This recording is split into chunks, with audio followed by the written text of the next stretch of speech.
after his screeching tariff U-turn, Donald Trump was trying to take credit for a recovery from a crash he had caused, boasting about the stock market soaring 7% today on news he'd lifted tariffs for many countries. Yeah, that's up almost 7 points. 2,500 points. Nobody's ever heard of it. It's going to be a record. Nobody's ever heard of it, he said. But no one's ever heard of trade policy seemingly set on a whim. These are nice cars. As he inspected race cars outside the White House, news was rippling around the world that his tariffs were falling to 10% for 90 days for all countries except for China, for which they increase to 125%. A deal could be made with every one of them. A deal's going to be made with China. A deal's going to be made with every one of them. And there'll be fair deals. I just want fair. Within seconds of the news, the stock market had soared. Shares in Apple closed up 15%, Nike 11%, and Tesla an astonishing 22% in one day. As the White House prepared to change course, their trade guru was being grilled in Congress, apparently unaware of what was happening. How many weeks? I understand it's 90 days. I haven't spoken to the president since I've been So the trade representative hasn't spoken to the president of the United States about a global reordering of trade. Yes, I have. I've just been in the hearing with you, sir. But yet he announced it on a tweet? WTF? Who's in charge? The president of the United States is in charge. Trump's so-called Liberation Day started a week ago when he unveiled wide-ranging and punitive tariffs across the globe. You know, you think of the European Union, very friendly. They rip us off. It's so sad to see.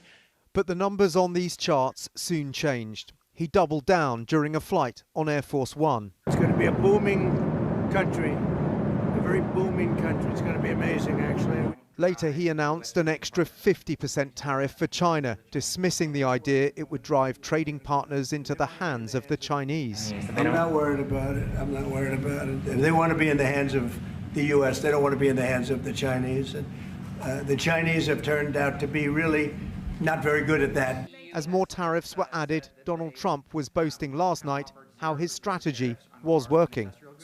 I'm telling you, these countries are calling us up, kissing my ass. They are dying to make a deal. Please, please, sir, make a deal. The effects of Donald Trump's tariff policies are already being felt on the other side of the world. At Tengyi Furniture in southern China, another consignment is prepared for shipping. This firm sends a third of its furniture to the United States, but their CEO says already they're feeling the effects of tariffs. Because of Trump's policy, Chinese companies are not receiving as many orders as before. The bilateral trade will go down. The way we trade is changing. Tonight, the president was signing more executive orders in the Oval Office. At the stroke of a Sharpie, abruptly changing policies from water pressure to shipbuilding. But the water is horrible. When you go into anytime you see a new faucet, you know it's going to be a long wash of the hands. But conspicuously absent was any talk of trade, perhaps an attempt to change the subject after a roller coaster week in which one man has caused so much turmoil. Dan, he said he wouldn't pause, and yet he has. A frenetic few hours after a wild week of uncertainty. Where does this leave China and the rest of the world tonight?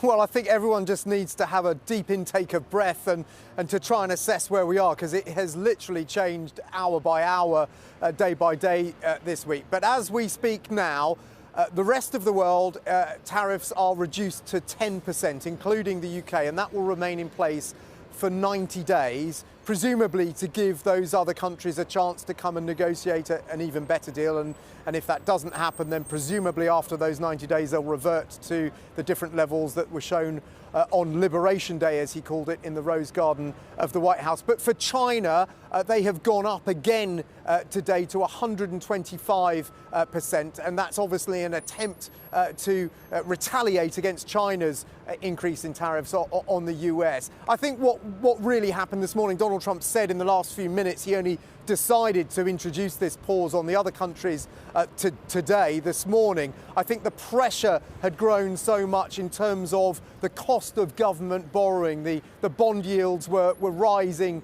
dangerously for the government, and I think he was probably told, this is very, very difficult to carry on like this. It's simply unsustainable, and clearly he decided to do this dramatic reverse of direction today, and then trying to boast, as the market soared by 7% on that news, that no one had ever seen a surge like it. And as I said in that report, this was all a crash of his making, and there he was trying to take credit for some of the recovery, although it hasn't recovered anywhere near to the level that we were before all this started.